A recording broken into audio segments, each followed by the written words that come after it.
Hi, I'm Sonia Joins, and on behalf of the Alleghany Historical Genealogical Society, I'd like to welcome you to this episode of Alleghany Memories.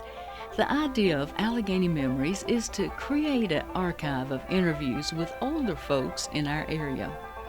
There are no scripts. The people we feature are able to choose their interviewer and the location of the interview so that they are comfortable and able to tell their stories in their own words. If you'd like to participate or you know someone with Alleghany Memories, contact information for the Society will be posted after the program.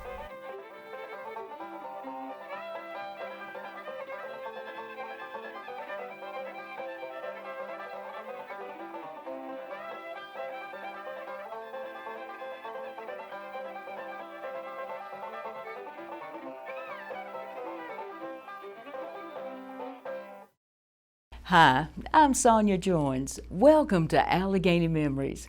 Today, we're celebrating the life of a special lady, Mrs. Minnie Lou Edwards Irwin, who passed away in 2017. Mrs. Irwin taught for 43 years, beginning in August 1941 and retiring in May of 1984. After her retirement, she substituted for the next 3 years, using her pay to fund a scholarship which is still available to students at Alleghany High School. Throughout her career in teaching, she touched the lives of many people in Alleghany County. She taught high school biology for all grades, as well as chemistry and English. Today, we're featuring individual stories from friends, family members, and former students. Our focus will be on the lasting impact that she made on her students during her decades-long career. We hope you enjoy the show.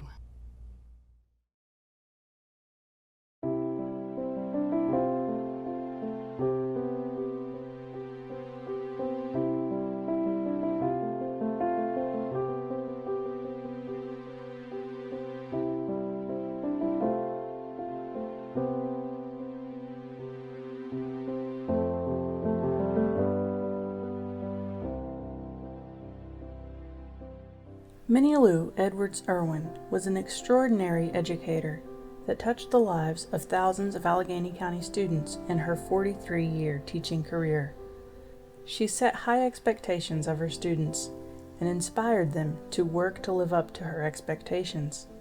A tireless advocate for students to further their education, she left an indelible mark on all that passed through her classroom.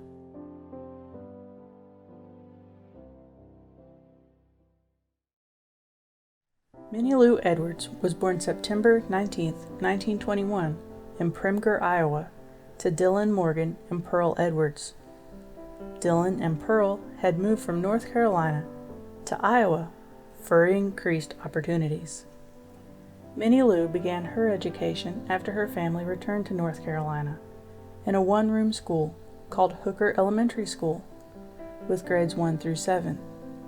She lived with her grandparents in order to attend, because there was not a school close enough to her home. Shortly before she graduated from Sparta High School, her mother Pearl died of cancer, and she assumed many of the caretaking duties required for keeping her 5 younger siblings. It was 1937, during the Great Depression, and it seemed doubtful that the family could afford to send her to college. But her uncle, Walter McKnight, worked in the shipyards in Washington. He offered to help with the expenses, and she was able to further her education. She graduated from Appalachian State Teachers College in 1941 with a Bachelor of Science degree in English, Science, and History. On July 8, 1947, she married John Euless Irwin, and they had 3 children, Johnny, Jane, and Nikki.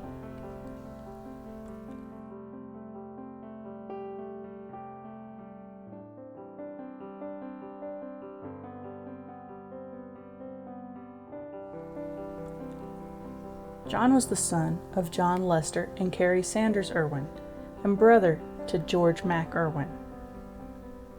Lester Irwin and his sons, Euless and George Mack, worked as mechanics in the Cass Stevens Chevrolet dealership until the onset of World War II, when, in January of 1945, they purchased a small shell service station in the area now occupied by the Burger King and Hardee's restaurants.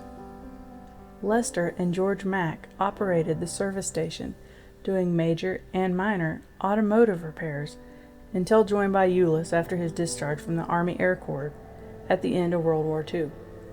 The top of the service station was the living quarters of Euless and Minnie Lou from 1947 until 1951. In 1959, Lester Irwin retired after having a heart attack and sold his business to his sons. Irwin Motor Company closed to reopen as Irwin Chevrolet and Olds Company on August 7, 1959.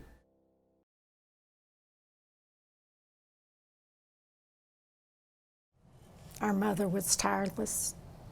She got up in the morning and she went full steam until she went to bed.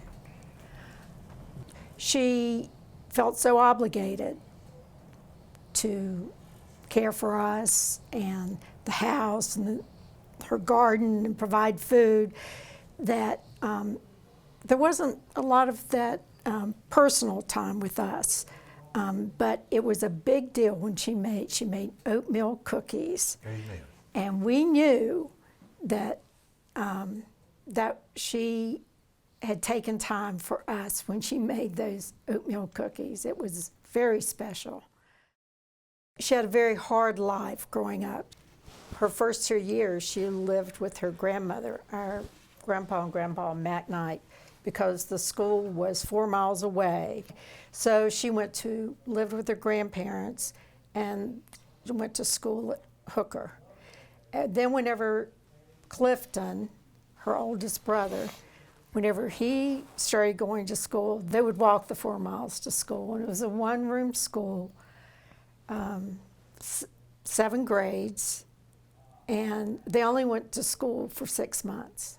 And she said she was very fortunate because once she finished grade school, they started a bus service. And so she was fortunate enough to be able to walk down to the road and catch the bus and go to high school. She and my mother were sisters. So my mother was her baby sister, and when my mother was born, Aunt Minnie was about 14 years old. Her mother passed away whenever she was 16, but she had been sick with stomach cancer for years before that. So that was hard. Their mother passed away while Mom was just young, a toddler. And so Aunt Minnie had to take on a lot of the responsibilities of raising my mom and her next oldest brother, Harlan Edwards, that they called Buck.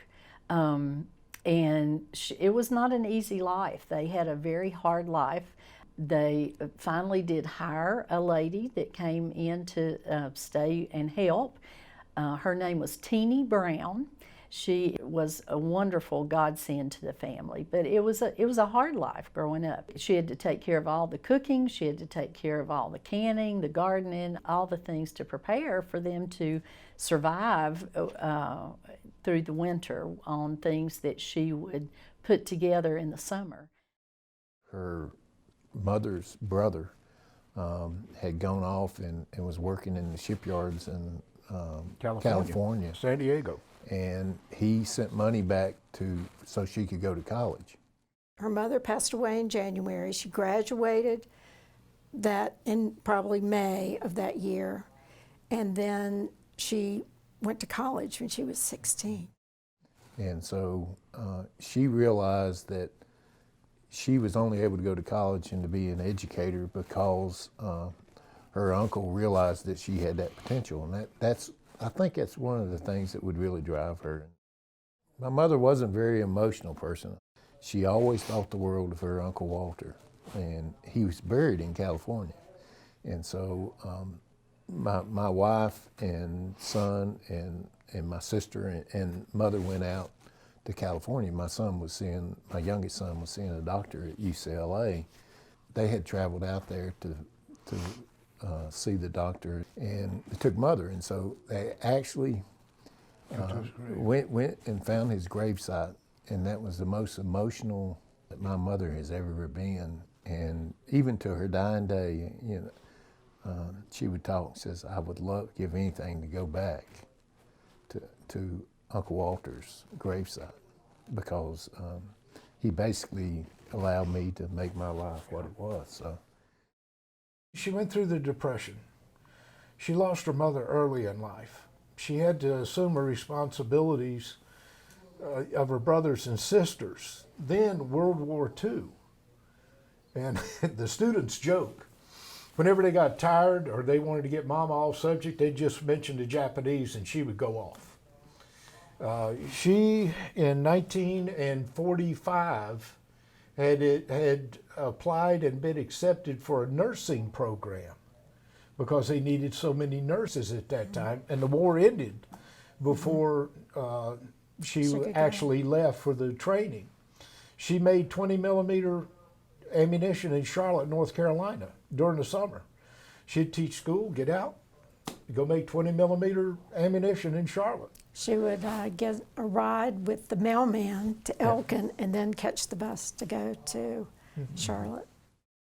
Growing up next door or right across the field from the Edwards family, we always was real close. We played together, worked together, had a lot of great experiences in working in the cornfield with me and some of the Edwards children, and we would rush to see who could get across the cornfield the fastest, and we started cutting off some of Mr. Dillon's corn, and he said, now you kids are doing a good job, but said you need to slow down and quit cutting off my corn.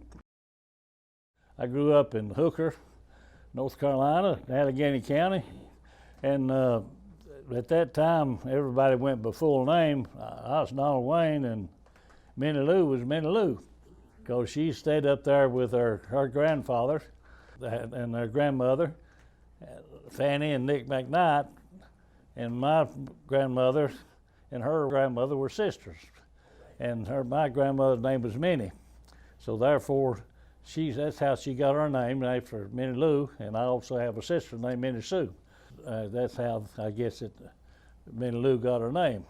As we grew up together, that everybody called each other. We played together and so forth, because she was older than I was. Then we got in school. It wasn't the Minnie Lou no more, it's Miss Edwards. You had to call her that, so that we had to learn that over. I did. Anyhow, she was very influential in all of her students. And us growing up together, she knew me personally, knew my family, and we visited back and forth, because we only lived a half a mile from each other there in that community. The Edwards family as a whole has been very special to us. And little did I know up until 2 years ago that Minnie Lou kept saying to me after Mama died, Charity, we've got to get together and talk. We've got to get together and talk.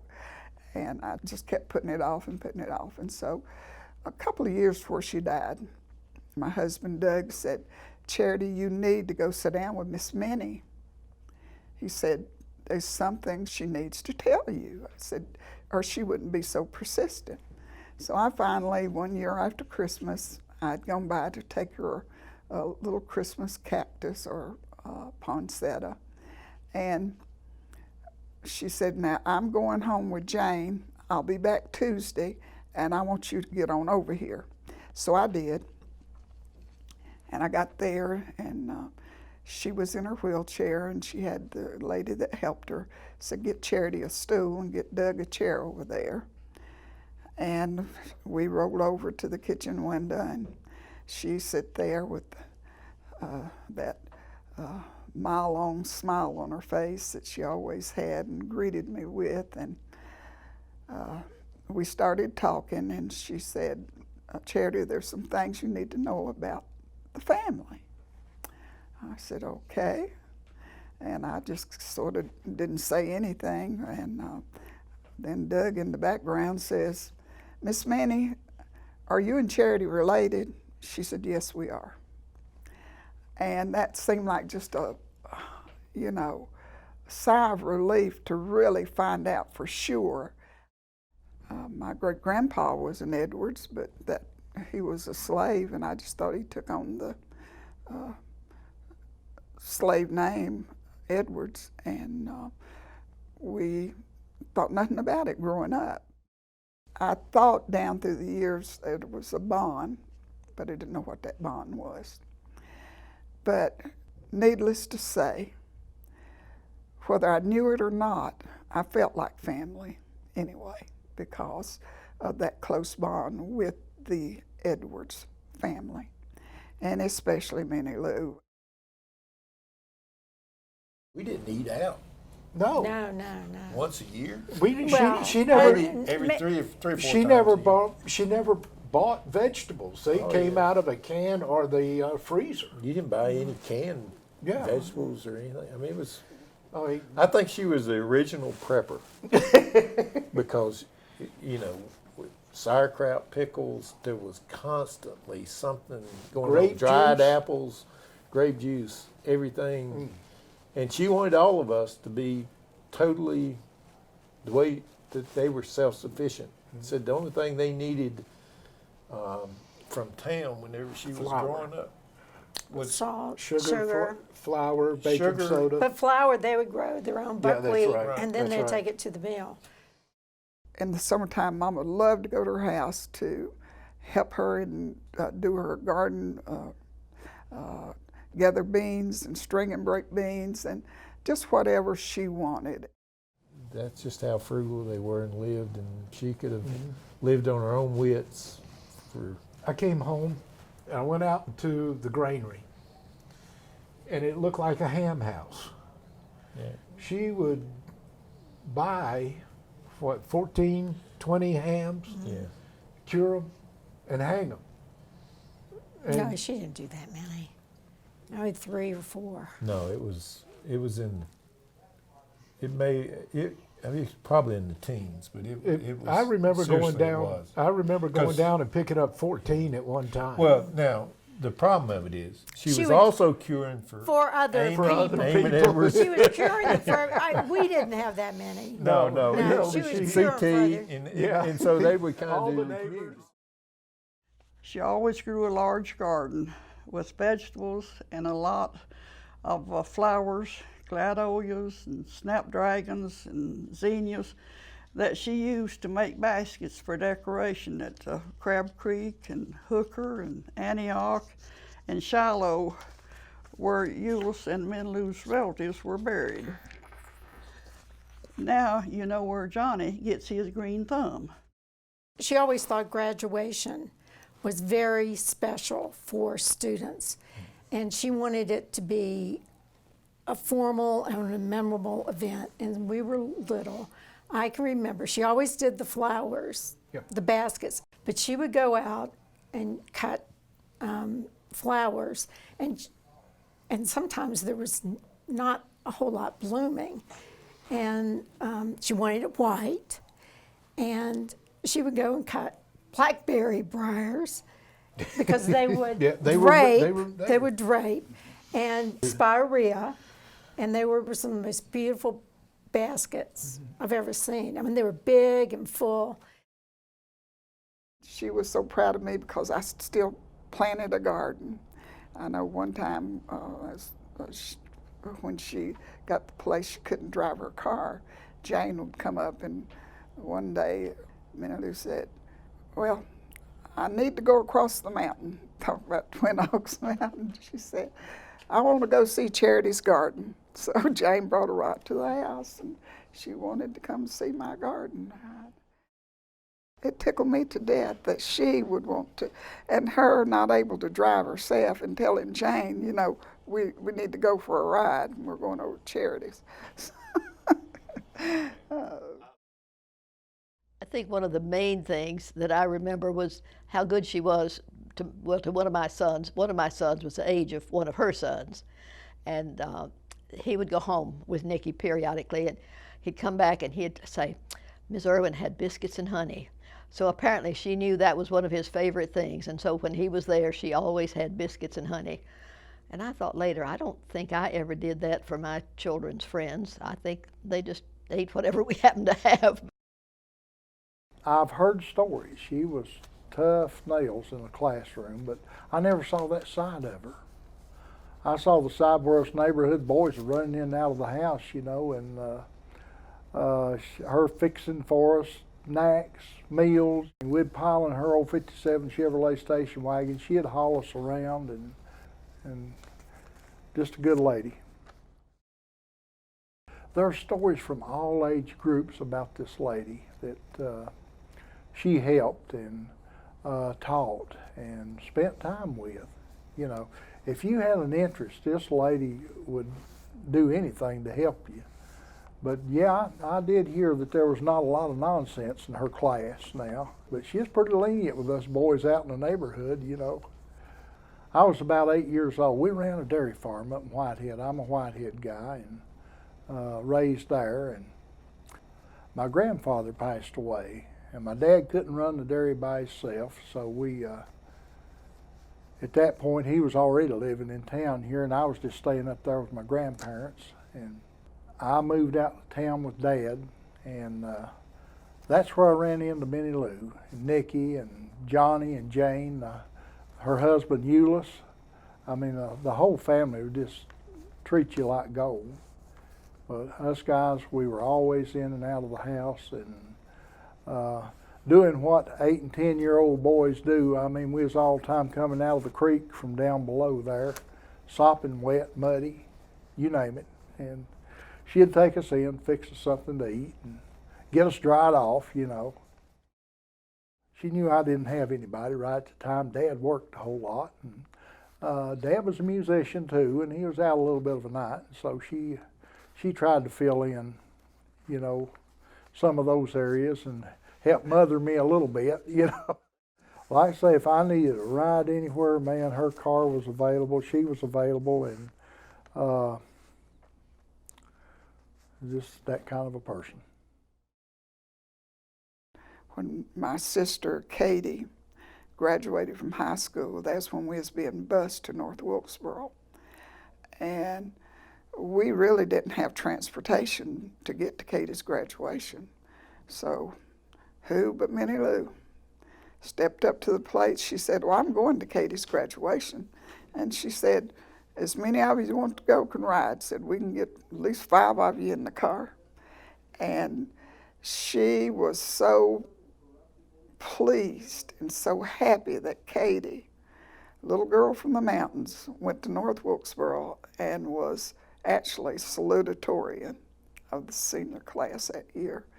And she was just overwhelmed. She said, you know, who would have ever thought that that would happen?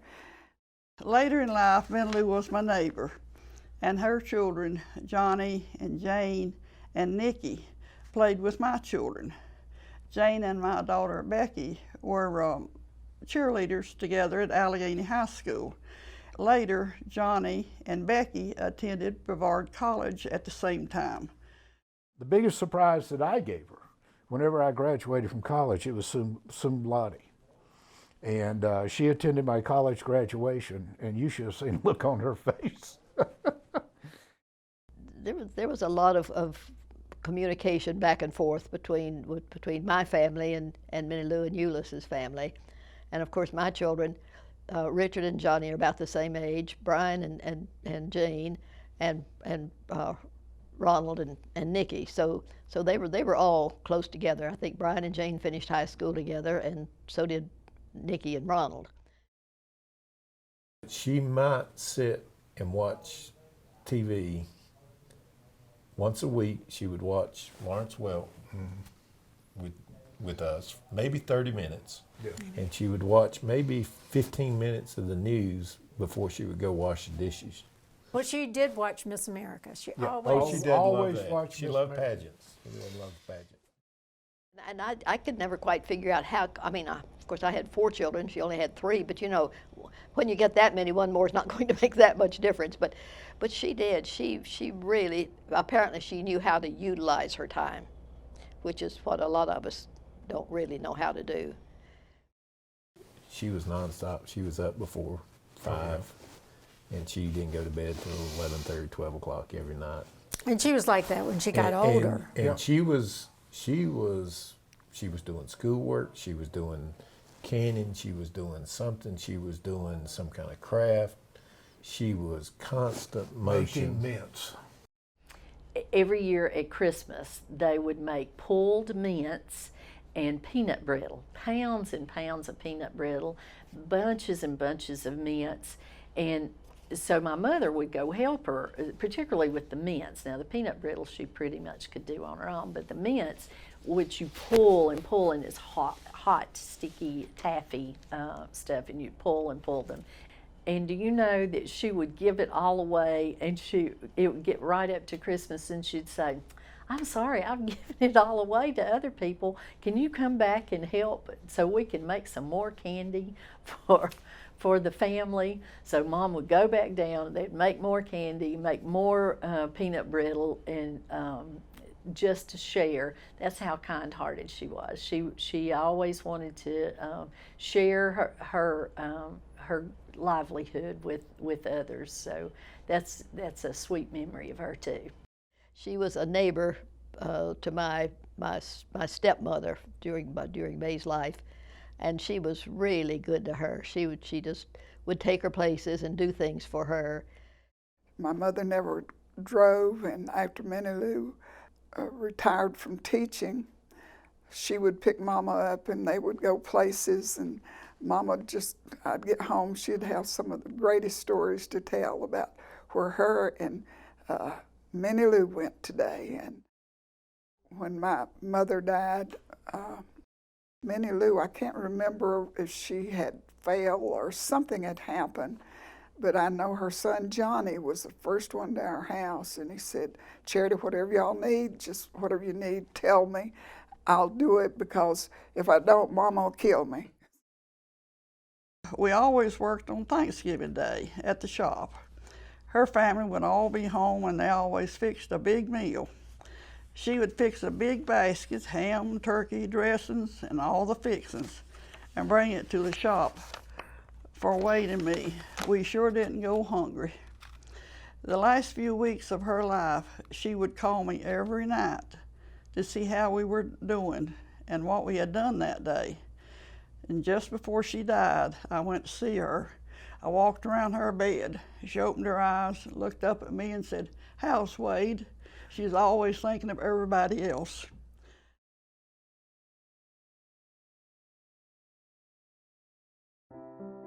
Minnie Lou Irwin was more than just an English, biology, and chemistry teacher for 43 years.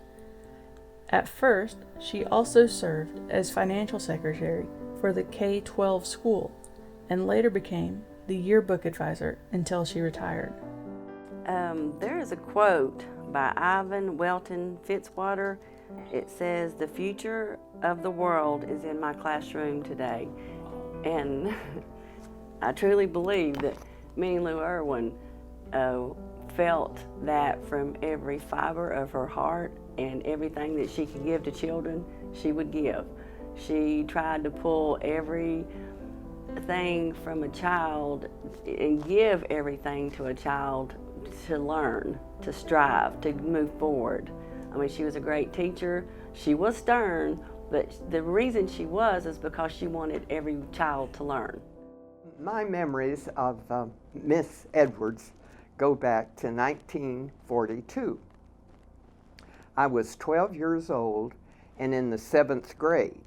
And in the 7th grade, we had a basement classroom, and Miss Ruth Caudle was my teacher. She was from Roaring River, and it was her first year to teach school. She was just out of Appalachian. And Miss Caudle and Miss Edwards were boarded and had the same room at Mrs. Marvin Doughton's home, which was the home on North Main, just next to the elementary school.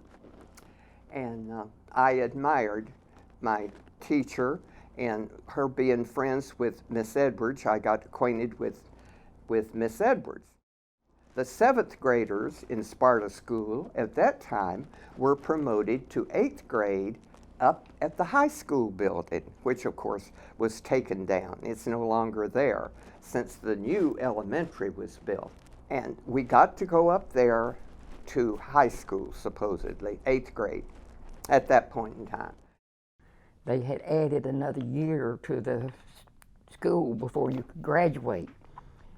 So 1 through 8 was elementary.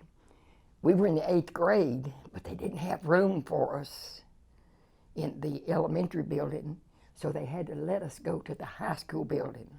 And buddy, we thought we were in high school. My first remembrance of Minnie Lou was when I was a senior in high school at Sparta High School, and I think that was her first year of teaching because she got out of, she graduated early, maybe 20 years old or something like that. And she was the study hall teacher. I didn't have her for a class, but she was my study hall teacher. And I remember one of the boys could sound like a cat meowing. And so we'd be sitting there studying, and all at once we'd hear this cat meow. And she would go all around the room. She was determined somebody had a cat in there. And of course, everybody was really busy. And find out later it was Robert Berry, who was the preacher's son, the Presbyterian preacher's son. And he could sound exactly like a cat meowing. I don't think she ever knew who did that. It's a good thing, I guess, for Robert that she didn't. Minnie Lou was among a big number of new teachers that were coming in. Apparently the membership at the school was growing, and there was a lot of new teachers at one time. I remember the school assembly when they presented a whole row of them. Looked a little bit like the Democratic debate. But Minnie Lou's, Miss Edwards, immediately caught my attention. She was so well dressed, appeared to be so alert, and here I was, a little 8th grader, trying to find my way and hoping someday to be a teacher too. So I began admiring Minnie Lou before I had a class with her. But then at that time, she was teaching my favorite subject, English. Miss Edwards was my homeroom teacher, and she also taught my English class. And she also, to speak of being versatile, was the girls basketball coach when we formed a team, an 8th grade basketball team. And the first day that we went on the court, I'm telling this story because of how times have changed to know what's going on in the world because of TV. See, at this point in time, there was no TV. Miss Edwards was coaching our first team's practice session, and there was a foul. And she put the basketball, we lined us up like you do, she put the basketball down in front of this player. And this player, a star student, stood there a minute, and then she kicked that ball as far as she could. We all wanted to giggle, but we respected her and Miss Edwards because Miss Edwards took over, got the ball, proceeded on to tell her what to do. And see, that shows you that this girl, although scholastically was well-rounded, she had never saw a basketball game in the 8th grade. So I wanted to point that out as a point of interest of how isolated we were at that time. And I always remember how very versatile Minnie Lou was. I was an admirer of her from the first time I saw her on the stage. As time progressed and I knew her better and better, I was so impressed with the way that she dressed. it was a time when sweaters were popular for the girls. And she came out of college undoubtedly with a trunk full of sweaters because she was wearing a different sweater to school every day. And I thought, well, that's interesting. How many sweaters does she have? I had a sweater, but she had sweaters. And so I turned to the back of my composition book and I started filing each day. I'd date the day and I'd write down the color of the sweater and any specific things that I thought were special about that sweater, short sleeved or long sleeved or ruffles or something like that. And by the end of the year, I had a pretty good book full. She was our school teacher there for many years, a great person, and we remember as Miss Edwards, back before she was ever married. She is from a wonderful family, had some wonderful brothers, and was just the greatest teacher, I guess, that we ever knew. About 8 to 10 girls had decided there, we were all living in Sparta, that we wanted to have a campfire organization. Now, we'd heard of the Campfire Girls, and of course the Girl Scouts were popular, but not as popular as the Campfire Girls seemed to be. So we started looking for a leader, and we didn't have anyone rush into the job. Finally, we struck Minnie Lou. We started planning some exciting events. The most exciting one I remember is when she decided that right after school, we were going to hike over to Twin Oaks. Now that was from the Sparta High School building to Twin Oaks. And I suspect it was a pretty good 3 miles. But we got together, eager to go and so on, got our hot dogs in our backpacks and headed out. And she was going to set the pace, and it was our responsibility to keep up. Well, we had to do a little running to keep up with her. In 30 seconds, I think it was, we were approaching Twin Oaks. We made it, and we got there. Across from the Irwin motel, I don't know that it was called a motel then, it was probably a hotel. But we went over to the little camping site that they had there on the other side of the road from the hotel, and built our fire and got our hot dogs roasting and had a real good time. But of course we had to walk back. So we started back and the pace did let up a little bit. But we soon got back home, and that was one of the most adventurous things that we'd ever done in our life, we thought. I was talking with my daughter today at dinner time, and what she thought about Minnie Lou, she also taught her. And she said Minnie Lou Edwards would say what she meant and meant what she said if she told you something as the way it was. And her main interest in school was to help those kids, all of us, to try to help us to be successful. She wanted everybody to get an education and hoped that we'd be successful in life. She was known for being stern in her class. She knew what was going on in the back of the room if she was writing at the blackboard with her head turned from it.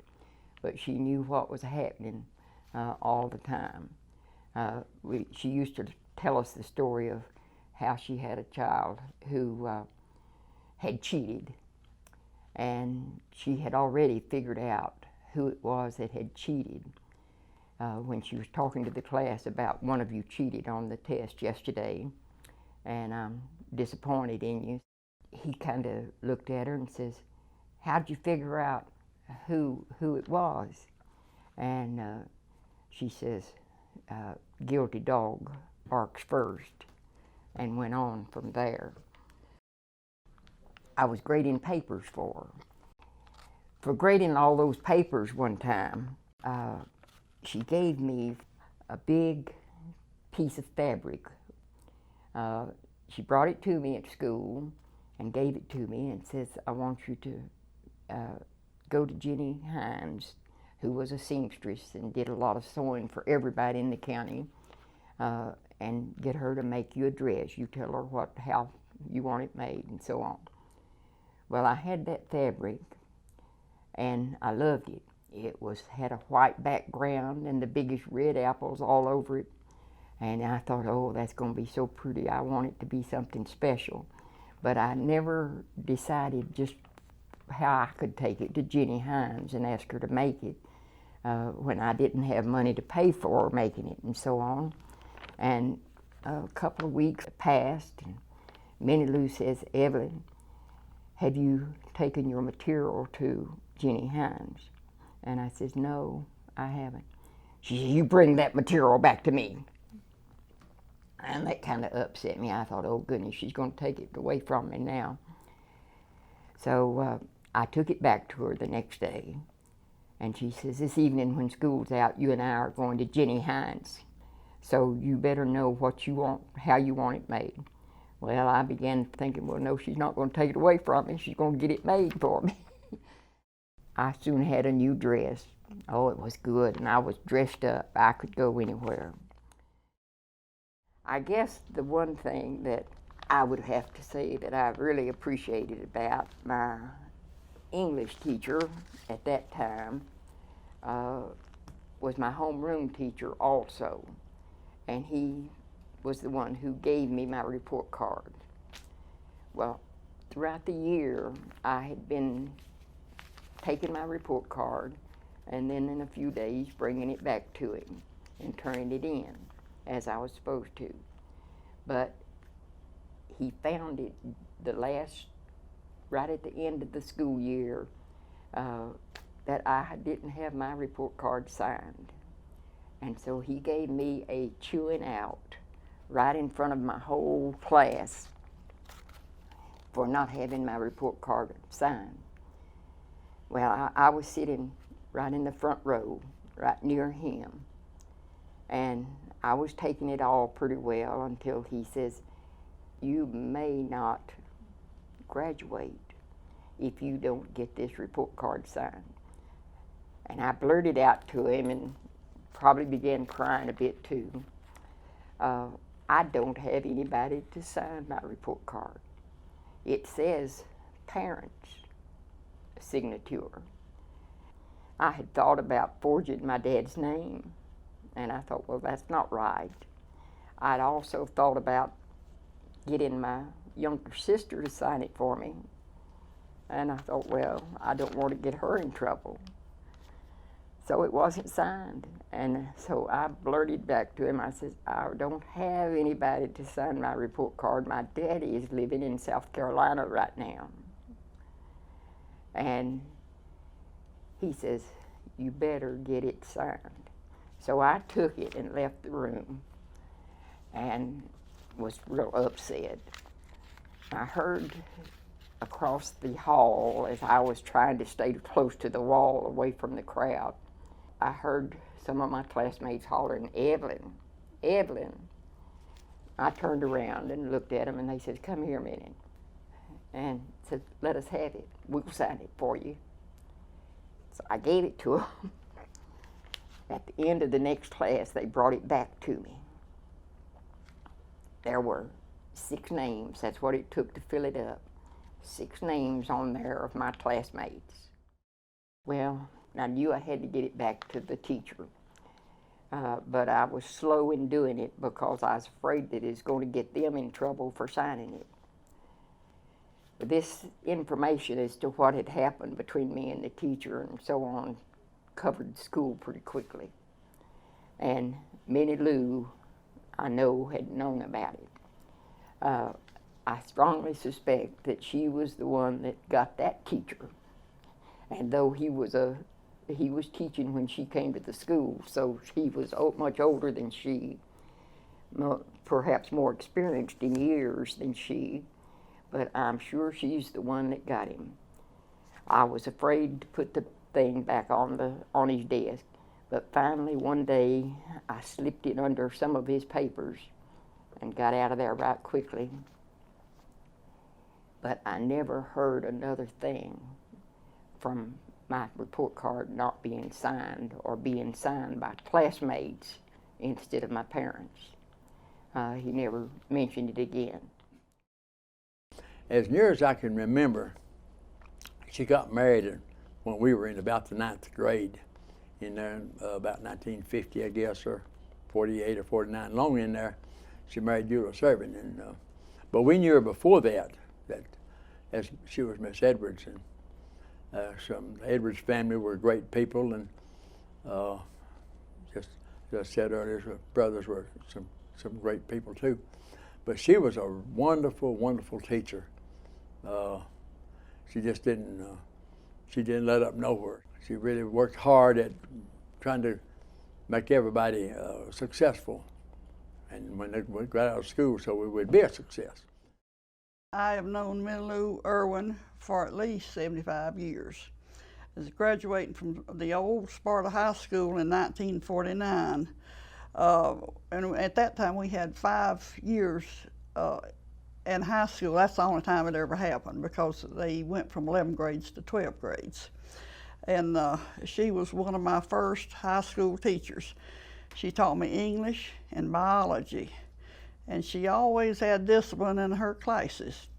She told the boys in our class that they would end up in Jackson Training School if they misbehaved.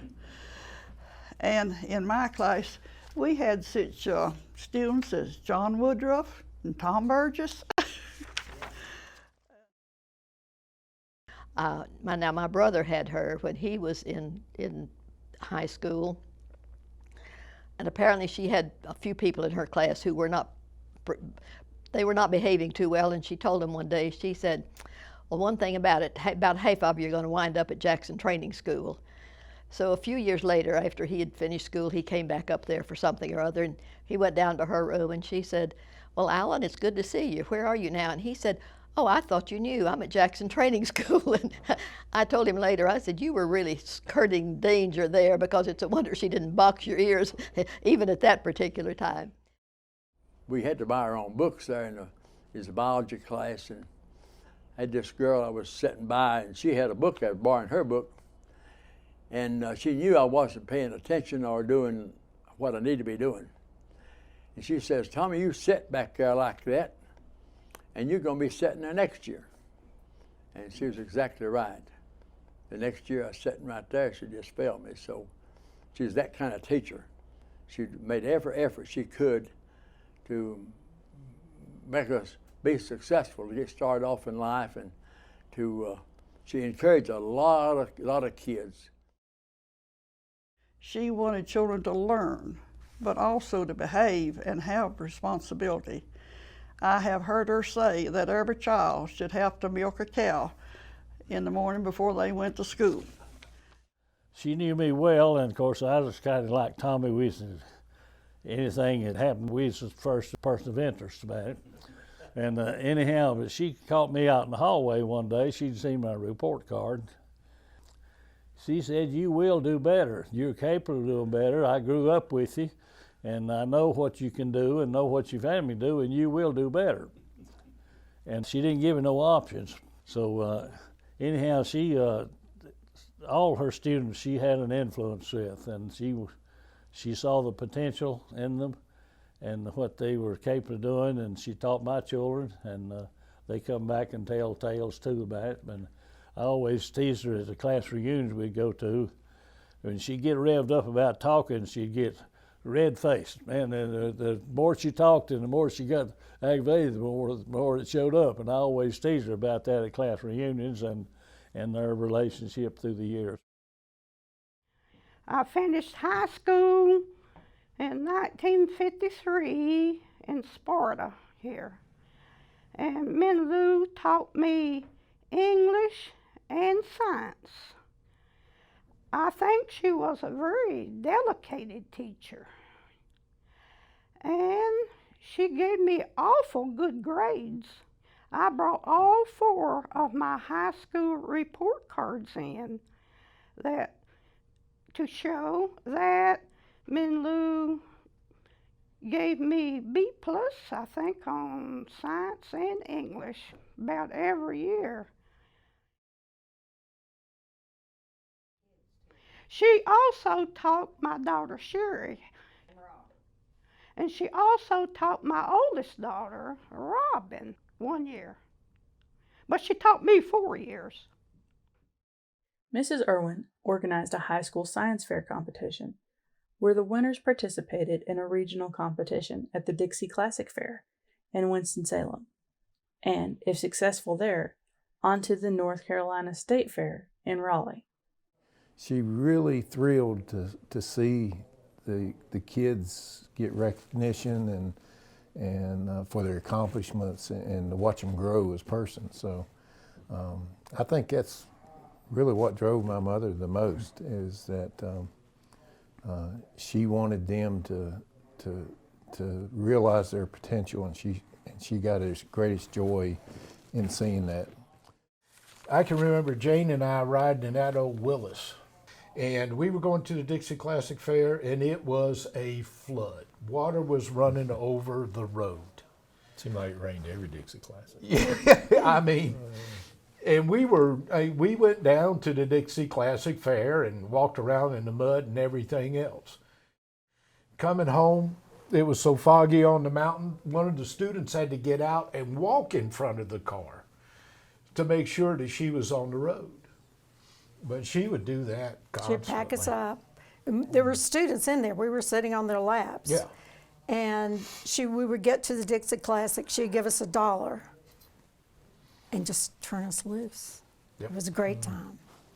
Yep. And we knew where we were supposed to meet her at the end of the day. Yep. And it would be late getting Yep. home, take all the kids home. And that was just... I just can't imagine today, No. I was 4 or 5 years old and she'd cut us loose. And I just knew $1. I had to be back to the science, where they had the science projects building, by a certain time, and I was gone. I was wandering around, but she expected that. She wanted you to go out and be exposed to the world. My class was the last graduating class of Sparta High School, which was in 1967. And my first memory of Minnie Lou was in biology class. Her son John Irwin was my classmate, and Minnie Lou was known to do a little ear twisting with John to keep him in line, and several other people in the class. So she was a pretty strict teacher, and if you didn't do what you're supposed to do, she would twist your ear or maybe tap you on the head a little bit. She was demanding, but she cared. She would, you will have students that will come up and they will tell you, yeah, she came up, she grabbed me by the hair, jerked me out of the seat. And she would. She took no backsass or anything else. I've had several males that would say that she would she'd grab them by the earlobe and take them to the principal if they were doing something. And I joke about a classmate that did something one day and he stood 6'4", somewhere around in there, and he backsassed her. And she reached up, and she couldn't reach his earlobe.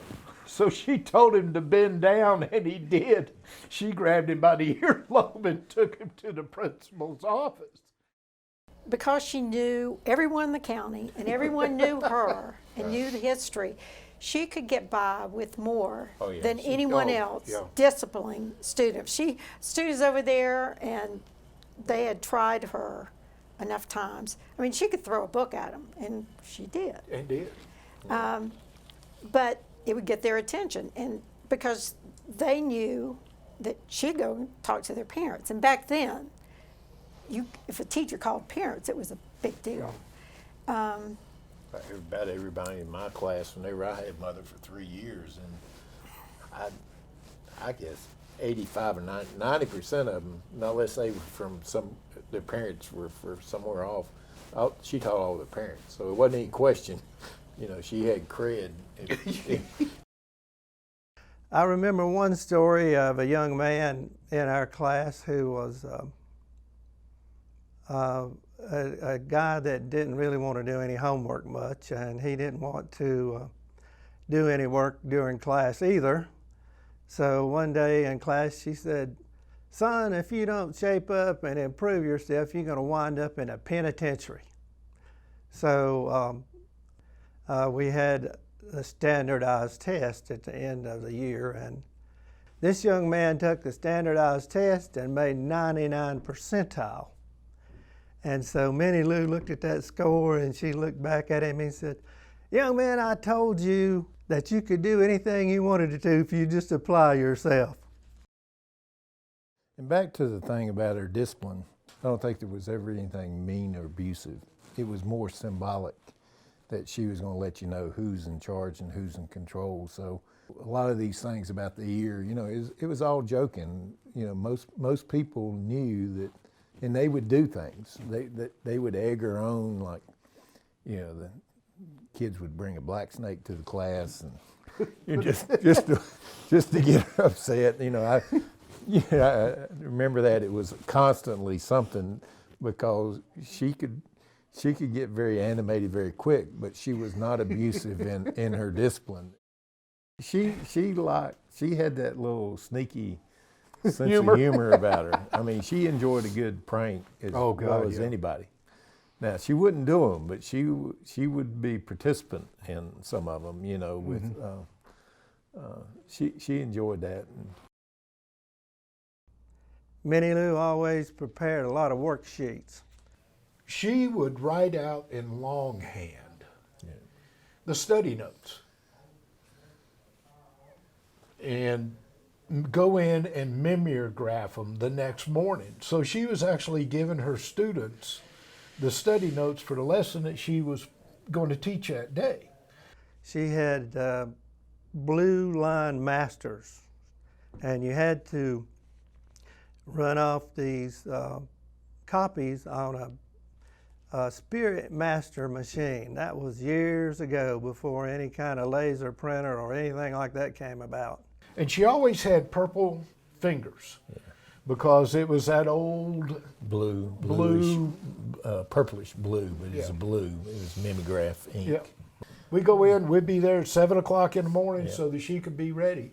And it was an interference if she had bus duty, because then she couldn't mimeograph her notes. This is probably her first year of teaching. But in Evelyn Hash, if she does come in, she may forget this, but in a letter of support for District Teacher of the Year, she recalls being so frightened by our mother that she stayed up all night and read all of Silas Marner. She just would put the fear of God in students. And she would do that to us as well.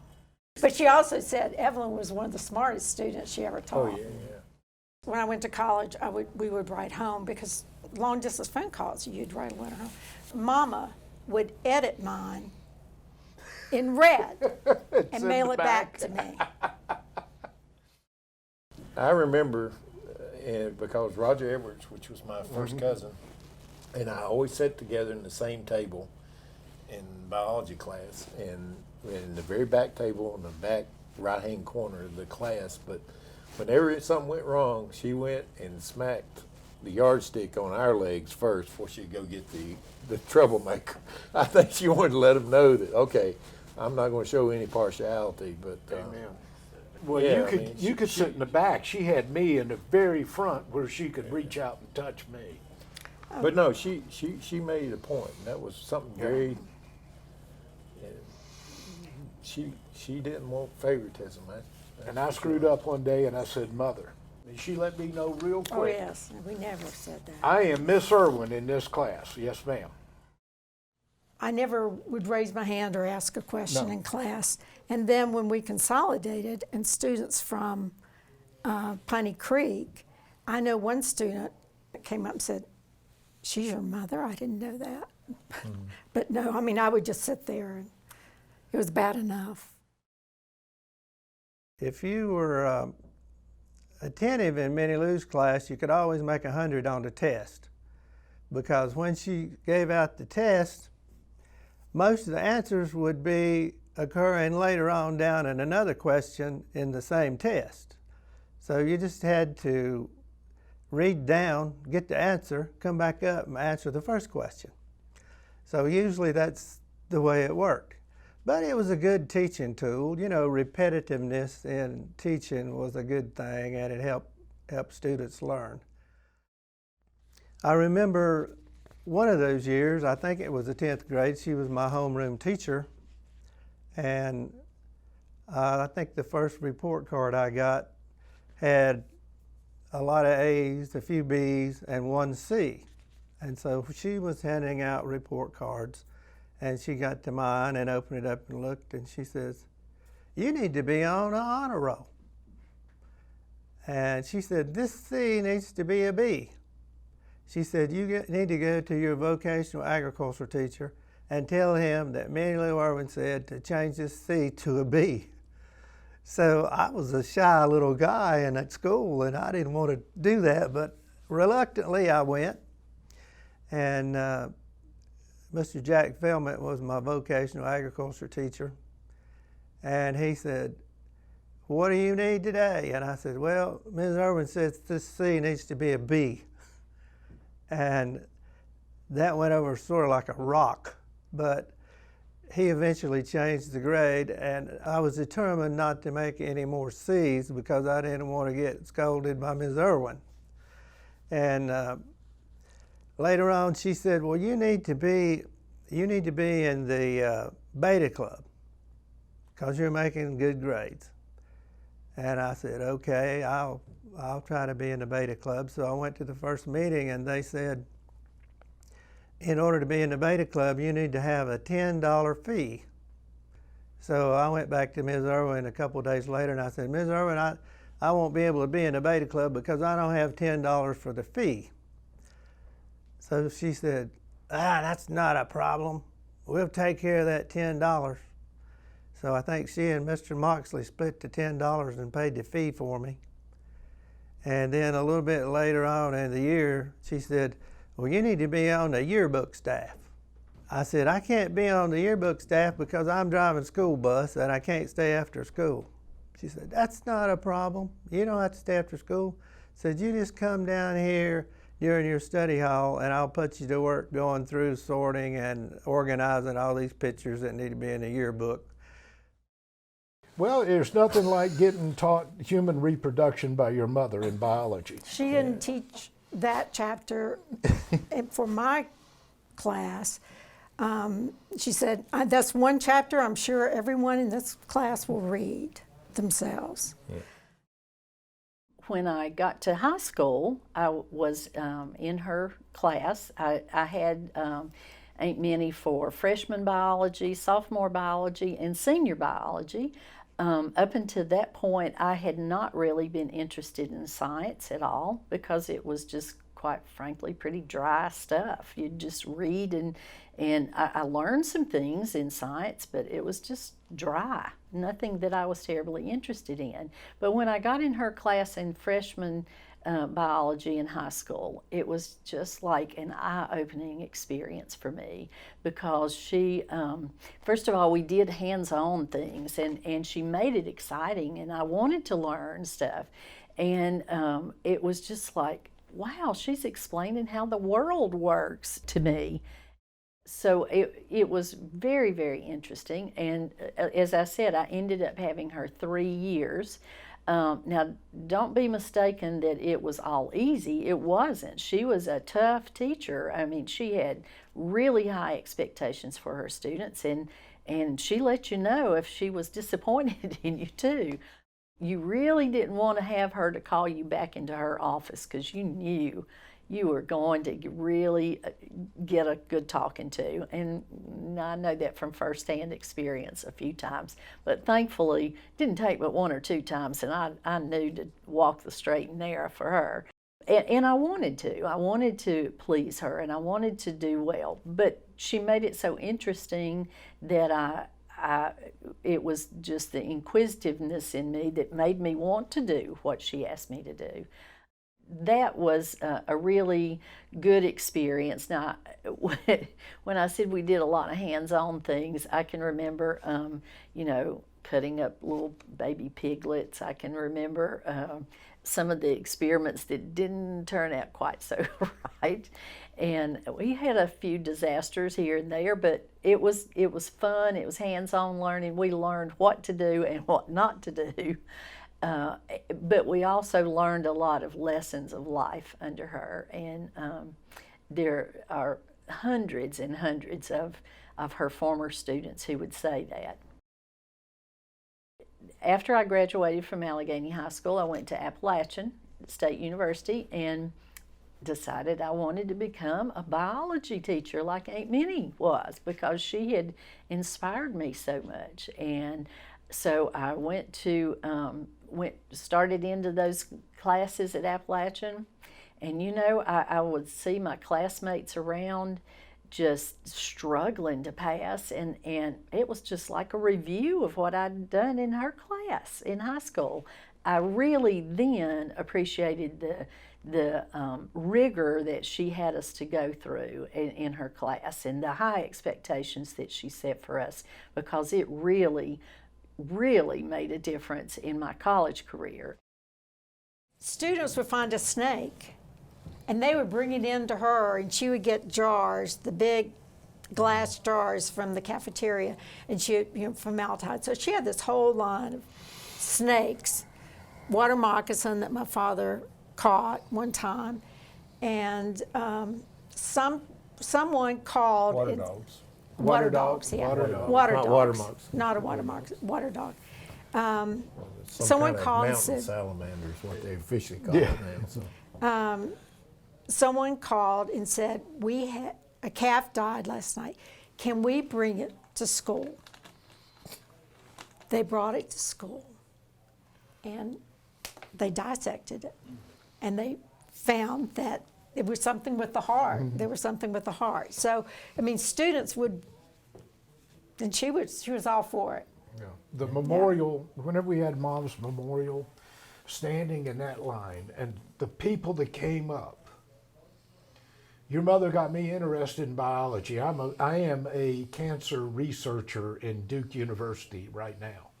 Another lady came in, your mother taught me in biology, and I became so interested. I just retired as a biology teacher. I mean, it was 2.5 hours of stories standing there.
In 1969, Mrs. Irwin was named Alleghany County Teacher of the Year. In 1981, she was named the Northwest Regional Teacher of the Year by the North Carolina Department of Public Instruction.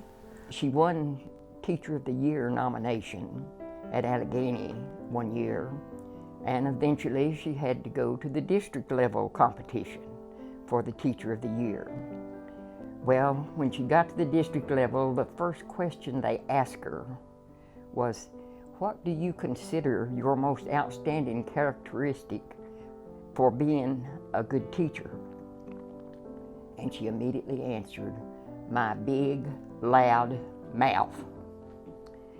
Well, she had that big, loud mouth, and she used it and used it well throughout her tenure. When she retired, she and I looked, and in the elementary school at that time, about 60% of the teachers in elementary school were former students. Around half of the high school teachers were former students. 3 of the 4 principals were former students. So it was nothing uncommon for a teacher to call her and say, "I've got this young man, he's not doing this, he's not doing that. You got any suggestions?" I didn't have any contact with Minnie Lou until I came back as a teacher, as a librarian at Sparta School, and then later at Alleghany High School. And she taught just down the hall from the library. And I told somebody one day that if I didn't hear Minnie Lou and Bill Jarrett by 10 o'clock in the morning, I knew they weren't there, because when class would start, you could hear them both sit down and shut up, you know. So they had an orderly classroom for sure. After I graduated from college, I had a major in math and a minor in physics. I came back to Alleghany County. Mr. Woodruff gave me a job, so I was teaching at Alleghany High School. And I noticed the first year when we were trying to do physics labs, I couldn't find much equipment at all. So I asked Ms. Irwin, I said, "Do we have any physics equipment?" She said, "Well, yeah," she said, "I think that's probably in the dark room." And I thought, dark room? Where's the dark room?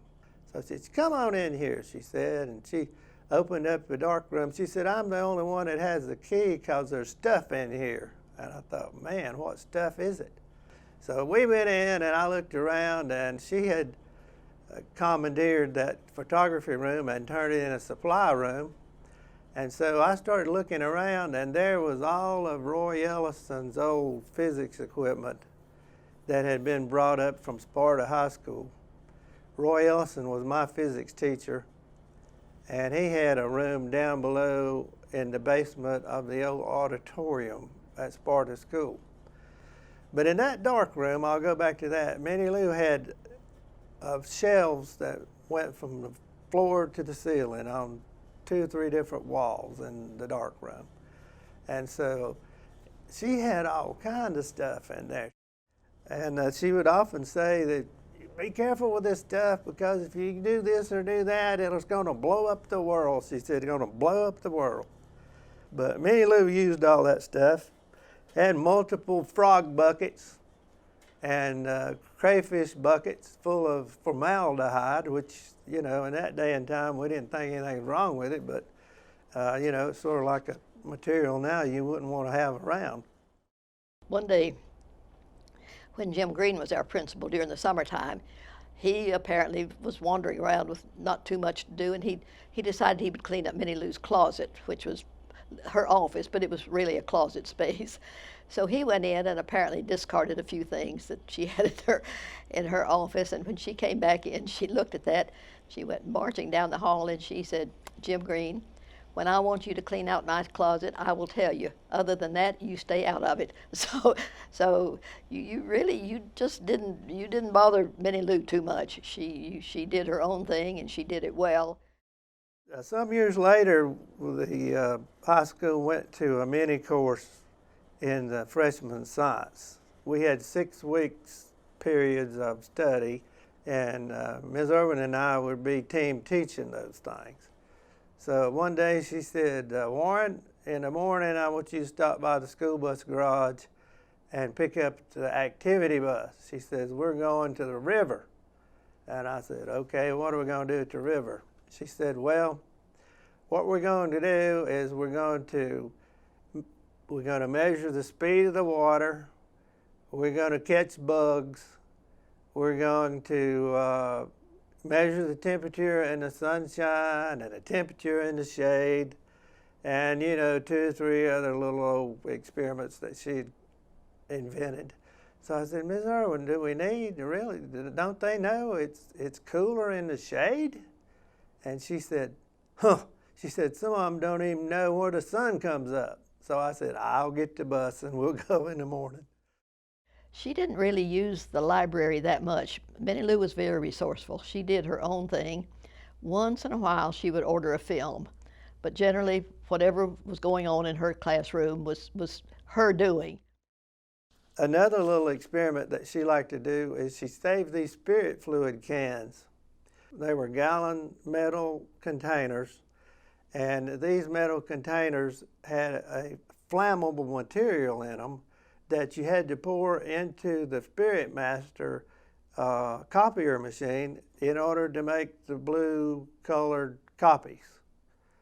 So she saved these cans and did an experiment with them, or a demonstration with them, to show air pressure.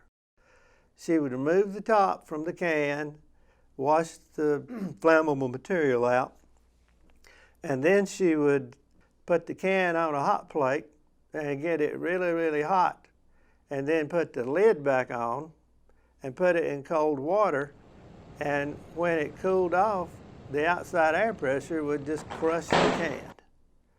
And so that was a pretty interesting little demonstration to do, and I thought, well, I'll just take that over to my room and I'll do that demonstration with my kids. Well, we did. I showed them how it was supposed to work and all.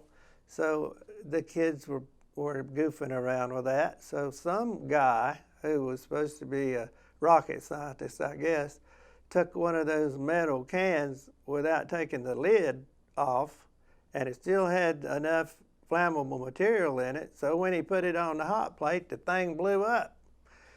Boom, made a big noise, knocked the ceiling tile out of the ceiling, and Minnie Lou came running in there and looked around, and the dust was sort of settling, and she said, well, y'all gonna blow up the world in here. She had some of my siblings in high school, especially my sister Peggy, the youngest. And then she had all my children. I had 4 children. She had all of them.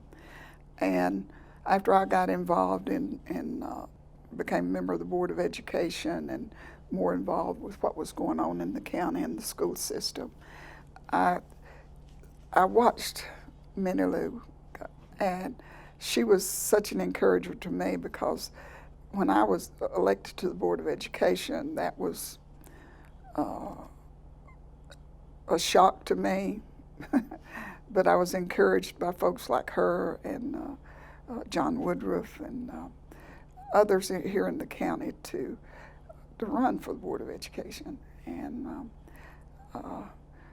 they always told me that you know you're smart, but I said, but I'm a high school dropout. But they said, but John Woodruff used to tell me, but he said, Charity, you've got common sense. And sometimes that's what it takes. So I ended up going into biology and got my secondary education degree.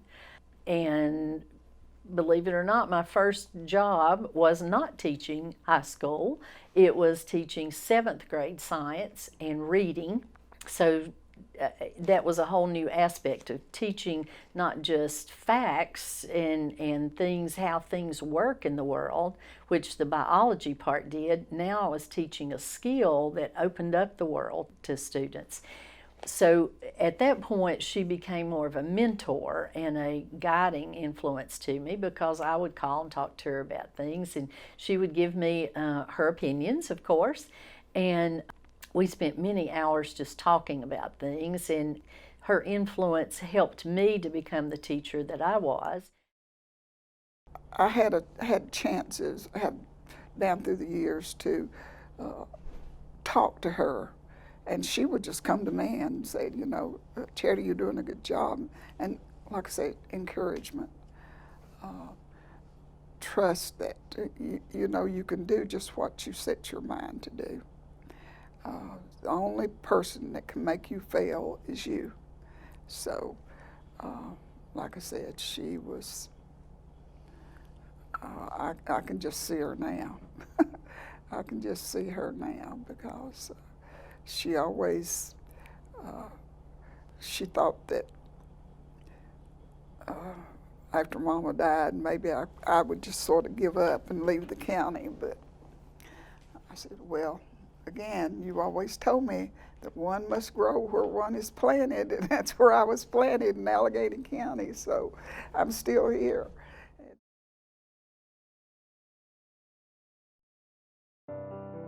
She was a diligent advocate for any deserving student who wished to advance his or her education.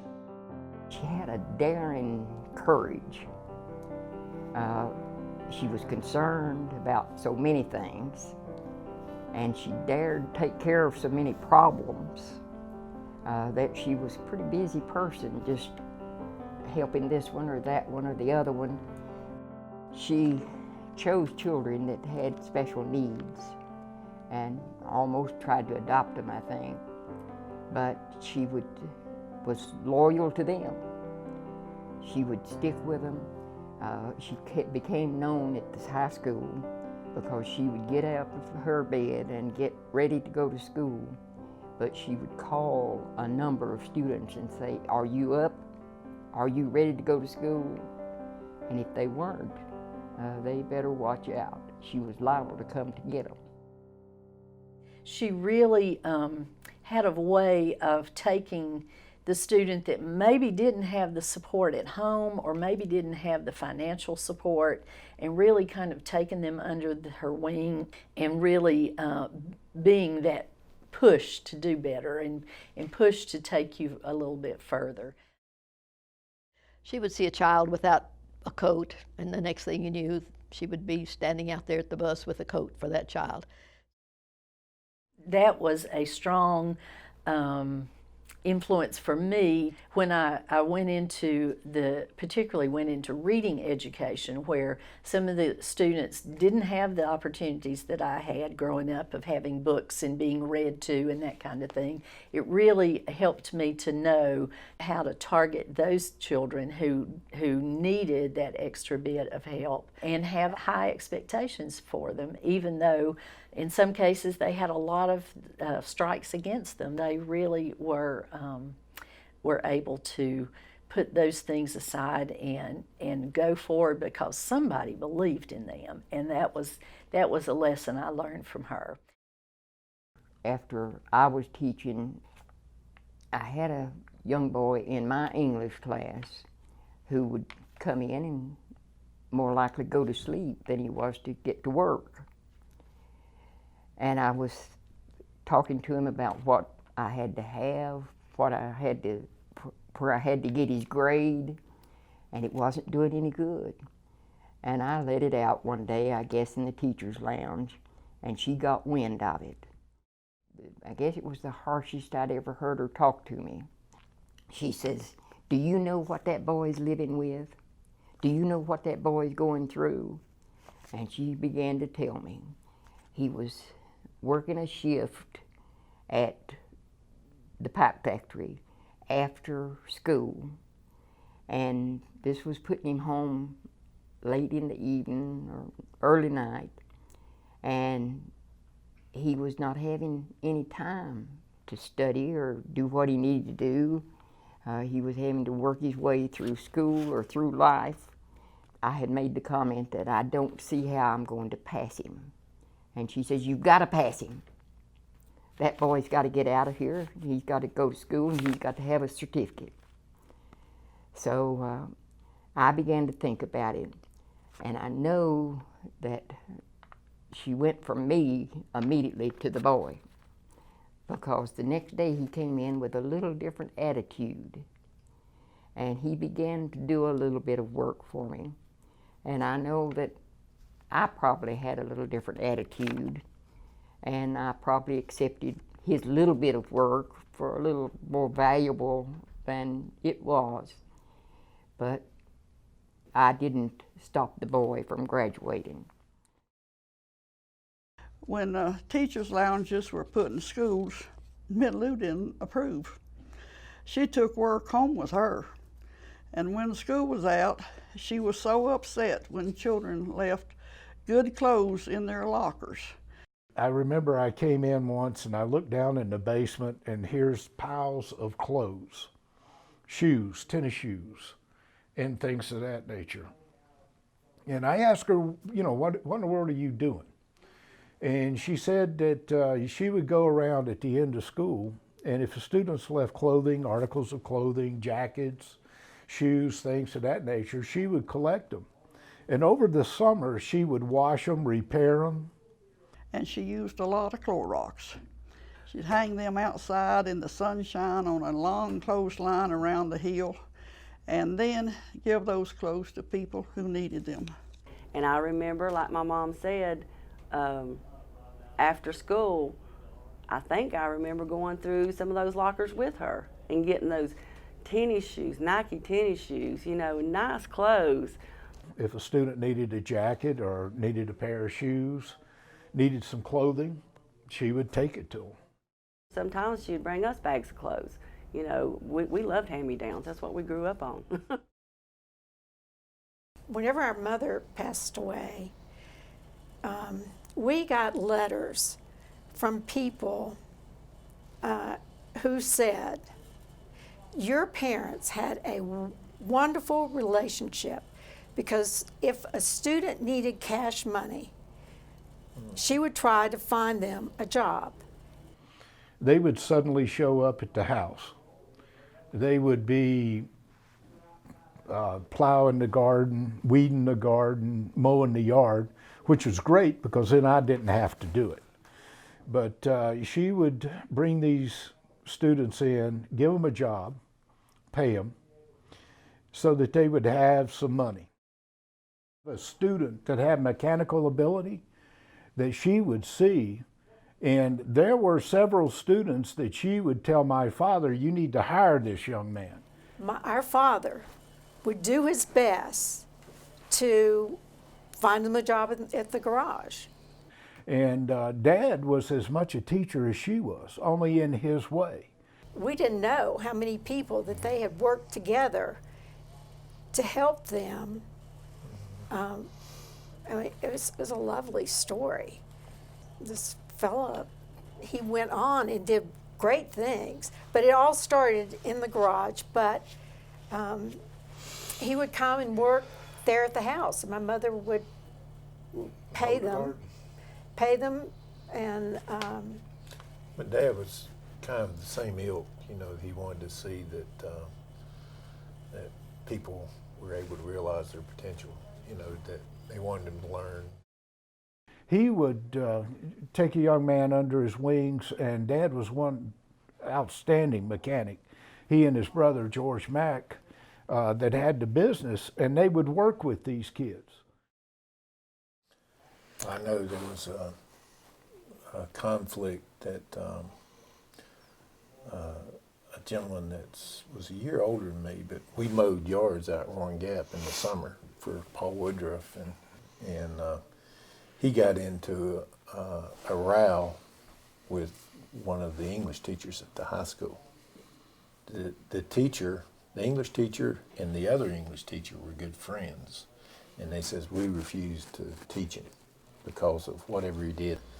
He was kind of a hot-headed young man, but so that basically they wouldn't allow him, they wouldn't teach him at school. I don't know how you could do that, but Mother volunteered to be his English teacher, to take him on as a one-on-one project over and above her regular classes. And I remember him, we were mowing yards that summer. He says, you know, I would not have graduated high school had it been for your mother, that she was going to take to certify that I would pass English.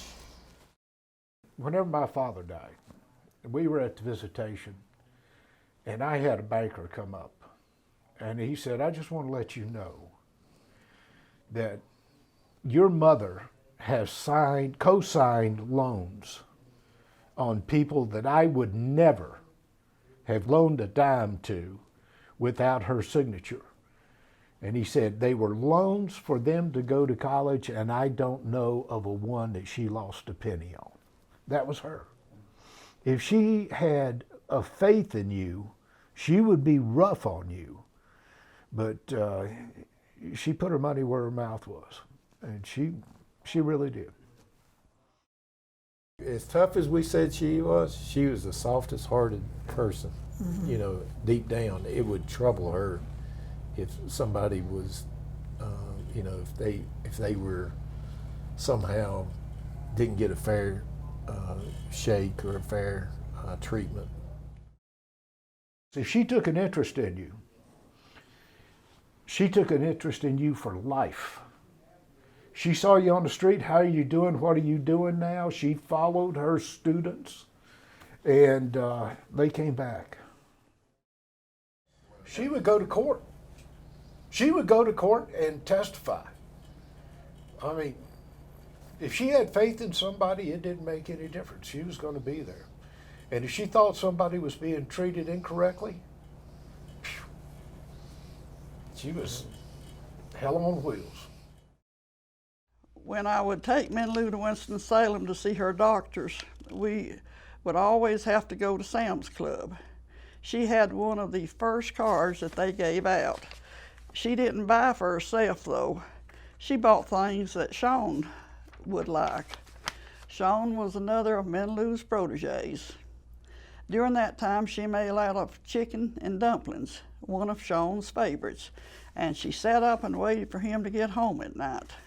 Sean was her last project. Was her last, well, I don't know. She was still working on us. Someone from school, a counselor, called her and said, we have a student whose parents have separated, and he's going to drop out of school. And will you help him?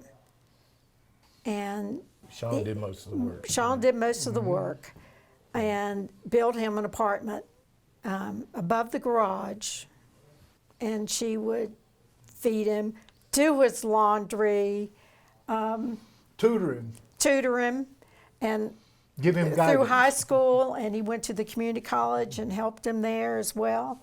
And he graduated his community college. He said that was his obligation to mother. So, I don't know how much benefit but he's a great kid. I consider him, you know.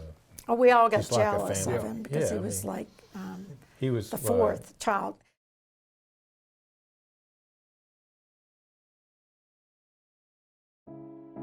She worked tirelessly on students' behalf to arrange admission to colleges via work-study programs, scholarships, and financial assistance. Her goal was to motivate and challenge every student to reach his or her potential. She was so helpful to so many children, especially that little child who was poorer than most and struggling. We were all poor, money-wise, but we were so rich in many other ways. She encouraged that little poor child to get a better education. In fact, she and Euless loaded up some children and took them to Berea College and enrolled them. If a student needed a ride to a prospective college, Minnie Lou would drive them herself, often as far away as Berea College in Kentucky. Founded in 1855, Berea is distinctive for providing free education in a work-study program in which students are required to work on campus and service jobs. I had this girl who was college capable, but she had no foundation that would lead her to college. It wasn't likely that she was going to get there. And Minnie Lou adapted her schedule and took her to Berea College on her own, drove up there. And the little girl got into college and she graduated from Berea College without a debt. But right after she started the effort with the girl, why she also began a clothing drive for her. If necessary, Mrs. Irwin would help to enroll a student on that initial visit. My earliest memory of a trip was one where Nikki was small. This would have been about 1956, 1957. Her and my father packed Jane and I in the car, and we went to Berea with students. And at that time, the roads weren't what they are today. It took us all day. And whenever they got to Berea, they were planning on getting a motel room, but something was going on, so there was no motel room. And they finally found someone that took in boarders, and they had one room available. Jane and I slept on the bed. Mom, Dad, and the students slept on the floor. And she took them around Berea. She would meet with the admissions people, and they hated to see her come because every student she ever took to a college, they were enrolled when they left, and they had financial aid, either scholarships, work study, but they were in. And it was a yearly thing. We'd take that trip to Berea with these high school kids, and she'd take them around campus, show them. And whenever they left there, they would be accepted if they showed the interest. But she was a great teacher. She was quite a humanitarian. She did so many things for people that nobody actually knew about. I know of one girl who told me that her first year in college, she never did know, but she felt like Minnie Lou paid her tuition for that first year. She helped numerous kids get into college. She helped them with a prom dress if they needed a pair of shoes to wear to graduation, clothes, a dress shirt, you know, the kind of things that she didn't get any accolades for, any attention, but it was the things that really impacted kids' lives. She and John Woodruff were a lot alike in that respect. They were determined for the children in Alleghany County to have a chance to grow. When it became senior year time, Ms. Irwin said, well, you need to go to college. And I said, well, I don't have any money. And so she and John Woodruff managed to get a $600 scholarship through Blue Ridge Electric. I think that maybe was the first scholarship that was done, the Goodman Hurt Scholarship through Blue Ridge Electric. And that $600 enabled me to begin college and have a successful college. But let me just tell you the cost back in those years. That was 1967. The first check I wrote for a quarter at Appalachian State University was $258. $258 for a quarter.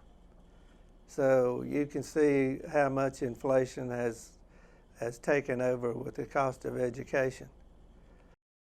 When my brother was in high school, he had a little bit of a handicap because he had broken a leg during his teenage years and had a little bit of a limp. So Minnie Lou noticed that he had ability in the vocational area. So during his senior year, she managed to get him a scholarship with the vocational handicap program through the state, which allowed him to further his education at Forsyth Tech and become a drafting and design major. I know Minnie Lou did it, but Minnie Lou wouldn't admit it. Oh, it was way back there in 1970s, maybe early 80s. And they hadn't been giving scholarships out. There were some little $100 now and then to somebody. $100 for being the best student in the class with the academic average or so on, but nothing considerable. Well, my daughter, my second daughter, was a senior that year, and she received a $1,000 anonymous scholarship.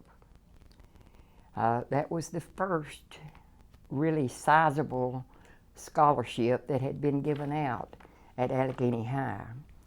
The next year, there were 2 or 3 of them given away. And the next year, I think the Education Foundation was being formed, and more were being given away. But I began to inquire because I felt like I needed to pay a thank you to them for who the anonymous person was, and nobody would tell me. So I kept thinking and thinking, and finally I decided it was Minnie Lou. So I asked Minnie Lou one day, and she changed the subject so quickly that I almost took a headache. But she wasn't about to tell me. A scholarship named in her honor was established in 1985 by her 3 children and her husband. And the scholarship originated as a meaningful way to honor her contribution to education during her 42 years of teaching. We, as a family, wanted to do something special for her, so we donated some money and gave a scholarship when she retired. And she wanted to continue that, so she went back and she substituted for 3 more years to build up funds. And at that time, they had not started the scholarship fund that Alleghany. It's about the same time. About the same, very she close. and John Woodruff were very close on. That was a passion of both of them to see that kids can from this area could go on and get further their education and to be more successful in life. And so I think John was the leader, but Mother was right in there with him, and she thought that was one of the greatest things that you could do for somebody is to help further their education. So. Several years back, she asked me if I would present the scholarship for her at the scholarship assembly for the high school seniors. I said, what do you want me to say? What message would you like to say? And she said, just the same one I've been saying for years. And I said, well, what exactly is that? And she said, do not let graduation from Alleghany High School be the biggest event in your life, something of that. And she meant it. I think what she would always say is go out and prove that now that you graduate high school that you can go out and do something else or something like that. You can, something like that. the quote, and I actually have a copy of the speech in there, but it's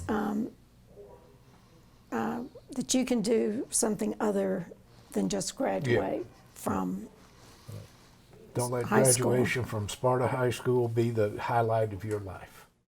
and she said, go forth and show the world that you can do more than just graduate from Alleghany High School. And I think that kind of sums her up pretty well. After her retirement in May of 1984, she continued working as a substitute teacher. She worked as a substitute teacher for the next 3 years to fund her scholarship. Through the Alleghany Educational Foundation, the scholarship continues today, helping students to continue their education.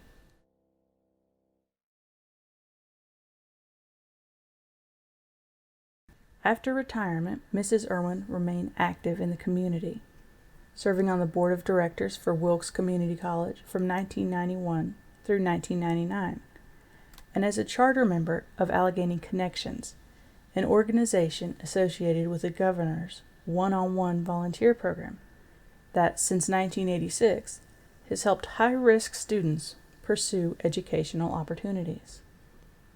She received the Governor's Award for Volunteer Service in 1992 and was inducted into the Rhododendron Society of Wright College of Education at Appalachian State University in 2002.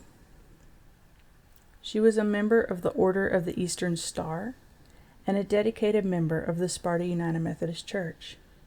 And I think we all appreciated what she did, not only for her classroom, but for the children outside the classroom, and also just with her church. She did a lot with her church.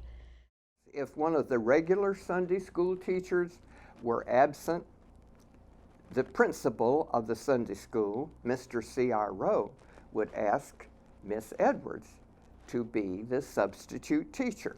She stepped forward and would look in that quarterly and teach a wonderful lesson if needed. When Minnie Lou took us to church, you know, small children, they get a little bit bored. They can't sit still. Weren't allowed to chew chewing gum or anything like that. So I remember Minnie Lou getting a pencil, and she had me to color in all the O's in the program to give me something to do, so I'd sit still in church with her. Karen Lees gave me a call about Christmas time when they were going to have the Christmas parade in Sparta. She said, Minnie Lou wants you to drive her in the parade. She's going to be the grand marshal of the Christmas parade. So I said, sure. So I called Minnie Lou on the phone and I said, I understand you need a chauffeur. She said, yes, we're going to take my car, we're going to drive, we're going to be in the Christmas parade. So I picked her up and we drove back up below the Sparta Elementary School where the starting place was. And luckily, Congresswoman Virginia Fox was there in the same parking lot. So Congresswoman Fox walked over to Minnie Lou's car and they revved up a nice little conversation for a period of time while we were waiting. And I think Minnie Lou certainly enjoyed that conversation. And so then we drove the parade down through the town of Sparta, and she was waving at everybody, and everybody was waving back, and she had a grand time. She was a pretty aggressive character. When I retired, she got a hold of me pretty quickly after it was announced that I was retiring. And she says, you are going to join retired school personnel, aren't you? And I said, I don't know, Minnie Lou, I'm going to have to think about it a while. I don't know whether I can get involved in anything else right now or not. And she says, your dues paid for the first year and I've got your name down. We also belong to several organizations. There was one number of years ago called AAUW, the American Association of University Women, that she was a charter member of and that I got involved in. But most significantly was one called Delta Kappa Gamma, which is an honorary society of women teachers. Our chapter is Ashen, Alleghany County. When she was first inducted, which was, I'm not even sure exactly when it was, let me see. Oh, in the early 70s. And she was in a chapter that covered 5 counties, and there was only 2 or 3 chosen from each county to be honored with this designation. And then later it broke off and only became Ashen Alleghany. And she served as president, and I later served as president as well. So when I became president, she had this big manila envelope that had just all kinds of odds and ends in it. And she said, this is some stuff that I used when I was president. There might be something in here you can use. A lot of it was just dry kind of stuff. But when I was going through it, there was one joke that she had written. So I want to share that with you. It says, if you believe in something, you will support it. You will be committed to it. Women have a wonderful way of supporting that for which they are committed. For example, there was a big explosion at a women's club, killing them all. Well, St. Peter met them at the pearly gate, and he said, ladies, I'm sorry. There has been a big mix-up in bookkeeping because we don't have any room for you right now. I will have to send you down to that other place, you know what I'm talking about, that other place, until we find room for you here in heaven. So please be patient with me. It won't take long. A couple of weeks went by, and St. Peter got a frantic call from Satan. And Satan was asking him to please take these women back. Well, St. Peter said, I'm sorry, I can't. I'm still having trouble finding room for them. Satan said, you only think you're having trouble. Do you know with their bake sales and garage sales and bazaars, they've almost made enough money to air condition this place. Yes, women banded together can do anything. So I thought that was a cute reminder of her sense of humor and how she truly had a commitment to different things.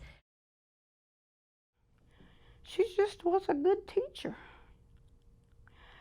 She loved to go to our high school class reunions, so I also brought pictures of 2 class reunions.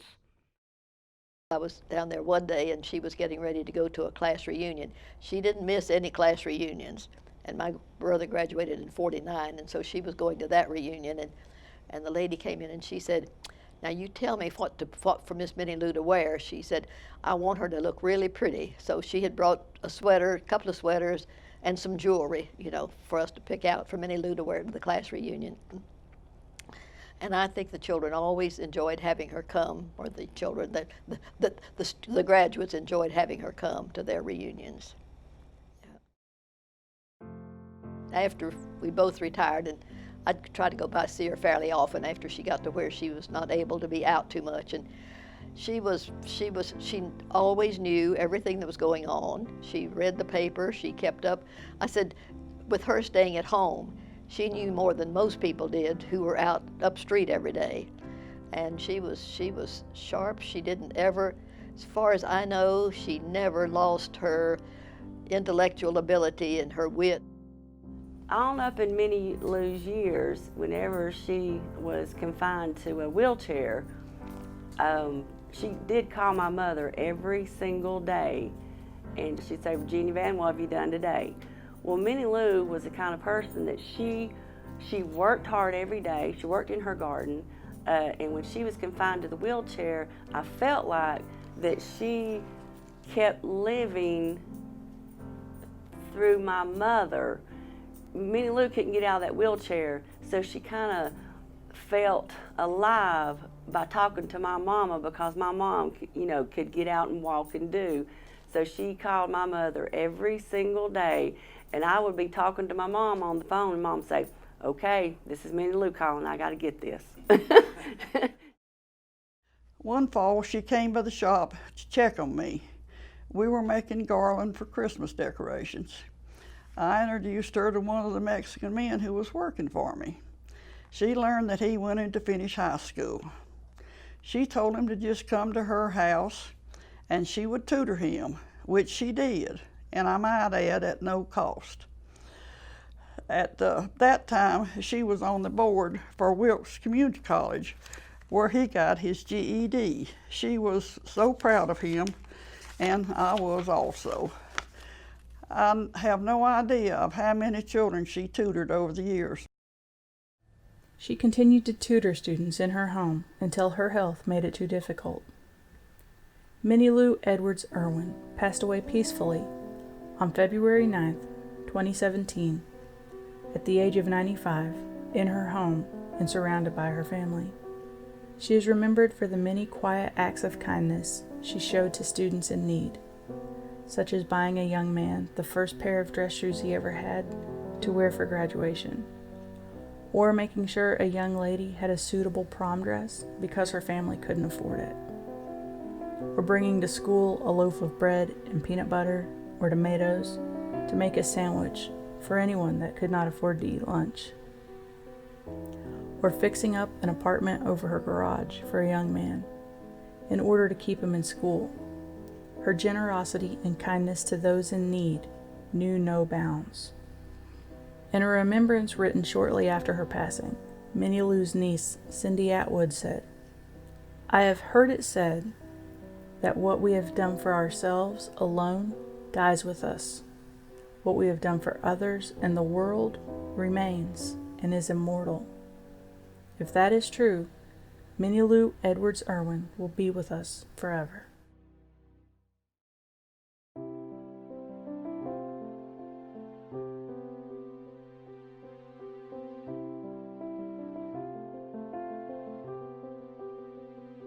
She just was a phenomenal person. She had a tremendous influence on so many people's lives, and I'm just pleased that I could be one of them. She's very influential with her students, and she didn't pull no punches. She was straight with all of them. I give her a lot of credit for making us all better people. She was an outstanding lady, and I feel fortunate to have known her and for my children to have had her for their classwork, because she did a really good job. She was a strong leader in the school and was a great teacher. I wish all of our teachers today were as good as her. But Minnie Lou, she was always good to me in high school. Well, all my life she's been good to me. And all my children too. This world would be a different place if everyone lived a life like Minnie Lou Irwin. It's untelling how many people she's helped in this county. I always said if she got paid by the child or the mile, she'd have been a rich woman for sure. She may have been anyway, but she'd have been a lot richer. But that was my experience with Minnie Lou Irwin. Super lady. There was no favoritism. If you were rich, poor, you know, the judge's daughter or the trash man's son, I mean, she was going to give everything she had to any child that wanted to learn. She was an inspiration to all, and we just all loved her. She did this for everyone. It was just not one particular person that she liked. She did this loving, kind, compassionate gift to every student in her class. She was a very unselfish person. Others were more important to her than herself. And that is an amazing characteristic for a wonderful lady. What a phenomenal woman. What a phenomenal woman. She was, like I say, inspiration, motivator, friend, sister. I mean, I could use a lot of words to describe just what Minnie Lou Irwin meant to me. As a drill instructor at Parris Island, if I had a recruit I was having a hard time with, or I thought was worth the extra effort, I would sit back and say, what would Minnie Lou do? Worked every time. As I got older, I realized that, you know, how lucky was I? Even if she wasn't my mother, but just having her as a teacher, you know. But I had her teacher for more than just one period, a year. She felt that education was her way out of this hard scrabble life. She really did believe that and wanted other students to have the opportunity to get an education because it was the door to go on.